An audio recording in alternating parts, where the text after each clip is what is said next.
படம் first half பார்த்தீங்கன்னா கொஞ்சம் லேக்காக தான் போச்சு. நான் செகண்ட் ஹாஃப் பார்த்தீங்கன்னா ரொம்ப அழ வச்சுட்டாங்க. ஃபர்ஸ்ட் ஹாஃப் வந்து எனக்கு கொஞ்சம் போர் அடிக்கிற மாதிரி தெரிஞ்சது. செகண்ட் ஹாஃப் ஃபுல்லாக ஓகே, நல்லா இருந்துச்சு. படம் ஓகே தான் ப்ரோ, கிளைமேக்ஸ் நல்லா இருந்தது ப்ரோ. மரியம் ஜார்ஜ் தான் ஹீரோ. அவரு தானே படத்தை ஃபுல்லாக எடுத்துன்னு போகிறாரு. இந்த ஜார்ஜ் மரியான்னு ஒருத்தர் நடிச்சிருப்பாரு, அவருக்காகவே பார்க்கலாம். கண்டிப்பாக அவர் நிறைய அவார்ட் கிடைக்கணும் அந்த படத்தினால. அப்பாஸ் பார்க்க நல்லா இருந்தது. பட் ஆனால் படமே வந்து இந்த மரியம் ஜார்ஜ் வச்சு தான் இருந்தது ஃபுல்லாகவே. அவங்களோட படமத்தோட ஹீரோவே அவர் தான். ஜி பிரான்ஷோட அவருக்கு நல்லா காமிக்கிருந்தாங்க, நல்லா இருந்தது அந்த படம். பட் என்னன்னா எனக்கு வந்து நிறைய காமெடி ஷோ ட்ரை பண்ணது ஒர்க் அவுட் ஆகல. ஸோ இன்பிட்வீன் நம்ம ஒரு டயலாக் வந்து நம்மளுக்கு சிரிப்பு தூண்டுது. பட் நிறைய மற்ற விஷயங்கள்லாம் வந்து சிரிப்பை தூண்டல. ஹாப்பி டேஷ்னு ஒரு படம் வரப்போகுது. டிஸ்ட்ரிபியூட்டர்ஸ்லாம் பார்த்துட்டாங்க, வேற லெவலில் இருக்கும் அந்த படம். எல்லாரும் ரொம்ப சாட்டிஸ்ஃபைடு. நிறைய இடத்துல வந்து இது பண்ண போகிறாங்கன்னு சொன்னோன்னே அது மைண்டில் செட் ஆயிருச்சு. இதெல்லாம் கட்டிப்பிடிச்சவர் அழுதாங்க. ஐயோ இன்னும் பெருசாக இருக்கும் போது போலவா. போய் பார்க்கும்போது ஒரு பெரிய டிசப்பாயிண்டிங்காக தான் இருந்துச்சு. நமக்கு இங்கே நம்ம வேற ஏதாவது பதக்க ஏதாவது வந்துட்டோமா, அவங்க வேற ஏதாவது படம் சொன்னாங்களான்னு சொல்லிட்டு டிசப்பாயிண்டிங் இருந்துச்சு. படம் ஃபஸ்ட் ஹாஃப் நார்மலாக போச்சு. செகண்ட் ஹாஃப் வந்து சென்டிமெண்ட் ரொம்ப இருந்துச்சு. பார்க்கலாம். எல்லாமே கரெக்டாக லோவாக எடுத்துகிட்டு போயிட்டு ஃபுல்லாக எடுத்துகிட்டு வந்துட்டாங்க. ஓரளவுக்கு பார்க்கலாம் எல்லோரும். ஃபர்ஸ்ட் ஹாஃப் ஒரு மாதிரி சுமாராக போனோம், செகண்ட் ஹாஃப் சூப்பராக இருந்துச்சு. விக்ரமன் சார் படமாக இருந்தது. படம் ஃபர்ஸ்ட் ஹாஃப் பார்த்தீங்கன்னா கொஞ்சம் லேக்காக தான் போச்சு. நான் செகண்ட் ஹாஃப் பார்த்தீங்கன்னா ரொம்ப அழ வச்சுட்டாங்க. ஏன்னா ஜார்ஜோட நடிப்பு வந்து ரொம்ப ரொம்ப அழ வச்சுட்டாங்கண்ணா. ஃபர்ஸ்ட் ஹாஃப் வந்து எனக்கு கொஞ்சம் போர் அடிக்கிற மாதிரி தெரிஞ்சது. செகண்ட் ஹாஃப் ஃபுல்லாக ஓகே, நல்லா இருந்துச்சு. எனக்கு அவங்க அப்பா கேரக்டர் பண்ணாங்களா ஜாஸ்தி, அவங்களது ரொம்ப பிடிச்சிருந்துச்சு. அவங்களது எல்லாமே ஒவ்வொரு படத்துலேயும் அவங்களோட ஆக்டிங் சென்ஸ் எல்லாமே சூப்பராக இருக்கும். இதுலேயுமே சூப்பராக இருந்துச்சு. ஆனால் வந்து இதில் கொஞ்சம் நல்லா இருந்தது. அவங்க ஃபர்ஸ்ட் ஹாஃப் வந்து வேறு மாதிரி ஒரு காமெடியாக போயிட்டு இருந்தது. செகண்ட் ஹாஃபில் அந்த எமோஷன்ஸ் நல்லா காண்டாகிற மாதிரி எடுத்துருந்தாங்க. அப்பாஸ் பார்க்க நல்லா இருந்தது. பட் ஆனால் படமே வந்து இந்த மரியம் ஜார்ஜ் வச்சு தான் இருந்தது ஃபுல்லாகவே. அவங்களோட படமத்தோட ஹீரோவே அவர் தான். ஜி பிரான்ஷோட அவருக்கு நல்லா காமிக்கிருந்தாங்க, நல்லா இருந்தது அந்த படம். லாஸ்ட் ஒரு 20 மினிட்ஸ் எமோஷனலாக கொண்டு போயிட்டாங்க, நல்லா பண்ணியிருந்தாங்க எல்லாரும்.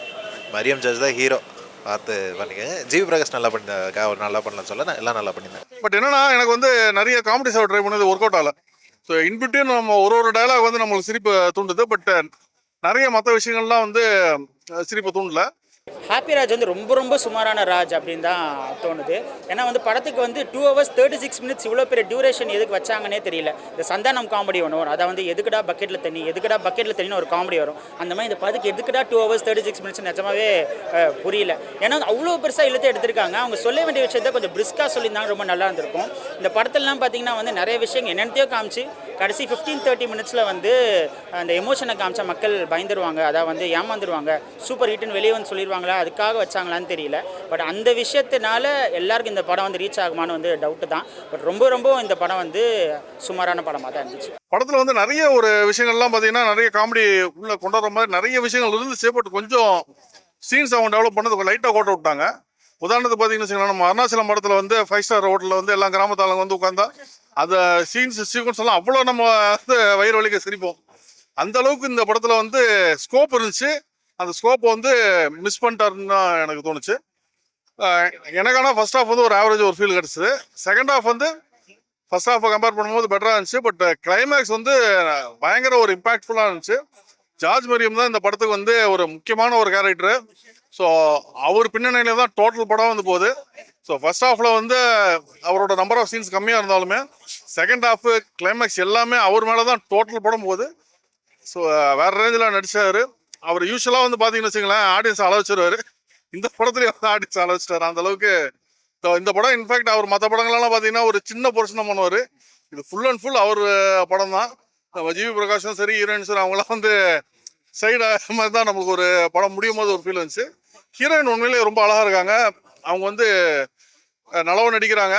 கண்டிப்பாக தமிழ் சினிமாவுக்கு ஒரு சினிமாட்டிக் ஃபேஸ் அவங்களுக்கு இருக்குது, நல்லா வரதுக்கு அவங்களுக்கு வாய்ப்பு இருக்குது.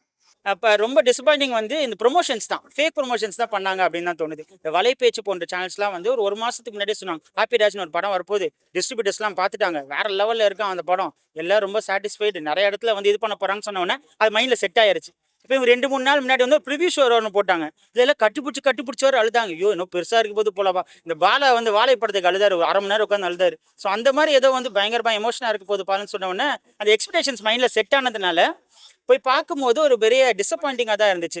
என்னப்பா இதுக்கா இப்படி அப்படின்னு சொல்லி தோணுச்சு. ஃபர்ஸ்ட் ஹாஃப் வந்து ரொம்ப சுமார். செகண்ட் ஹாஃப் கொஞ்சம் பரவாயில்ல அப்படின்னு தோணுச்சு. ஏன்னா ஜார்ஜ் மரியம் அவர் தான் அந்த படத்தை ஃபுல்லாகவே எடுத்துகிட்டு கூப்பிட்டு போறாரு. அவரோட ஆக்டிங் தான் பெட்டராக இருந்துச்சுன்னு சொல்லலாம்.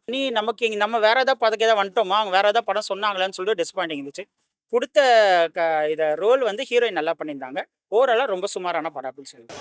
சூப்பர் ஹாப்பியாக இருந்தது. எங்களுக்கு பிடிச்சிருந்தது. ஃபர்ஸ்ட் ஆஃப் கொஞ்சம் ஃபன்னாக எடுத்துன்னு போனாங்க. அண்ட் செகண்ட் ஆஃப் சென்டிமெண்ட்டாக எடுத்துகிட்டு போனாங்க. இந்த ஃபாதர் அண்ட் சன் ரிலேஷன்ஷிப் பற்றி சொன்னதெல்லாம் சூப்பராக இருந்தது. லாஸ்ட்டில் கொஞ்சம் ரொம்ப சென்டிமெண்ட்டாக எடுத்துன்னு போனதெல்லாம் சூப்பராக இருந்தது எங்களுக்கு. படம் ஹாப்பியாக போகிறோம் படம் பார்த்துட்டு.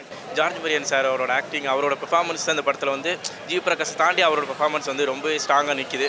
படத்தோட டைட்டில் ஹாப்பிராஜ். படம் வந்து முடிய போகும்போது கொஞ்சம் சேடாக கொஞ்சம் எமோஷனலோட முடிச்சிருக்காங்க. சந்தோஷமாக தான் ஆரம்பிச்சு, ஃபுல்லாக காமெடியாக ஆரம்பிச்சு சூப்பராக இருந்துச்சுண்ணா. நல்லா ஃபர்ஸ்ட் ஹாஃப்லாம் செம்ம என்டர்டெய்னிங்காக இருந்துச்சு. டுவர்ட்ஸ் கிளைமேக்ஸ்லாம் ரொம்ப எமோஷனலாக இருந்தது. ஈஸியாக எல்லாருக்கும் ஒர்க் அவுட் ஆகிற மாதிரி இருந்துச்சு. நல்லா ஒரு ஃபாதர்ஸ் அண்ட் ரிலேஷன்ஷிப் தான், டெடிகேட் டு ஃபாதர்ஸ் அப்படின்னு தான் போட்டிருக்காங்க.